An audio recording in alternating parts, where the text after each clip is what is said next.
To another quick unboxing, and let's start unboxing real quick and see what we have. And I'm hoping, yes, alright, awesome.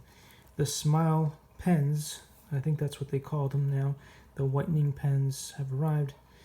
So hopefully I'll be able to do a comparison to the pure whites and see which ones actually do a better job of whitening teeth. But anyway, this is what you get. I'll open up the box as well, since this is an unboxing after all.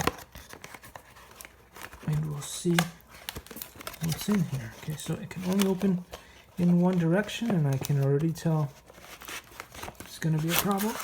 Alright, well, they use some kind of weird thing. Let's see. We have the instructions, and there's a bunch of pens in here. I don't really care about the box, so I'll just show you how many pens there are. And I'll see you in the next video.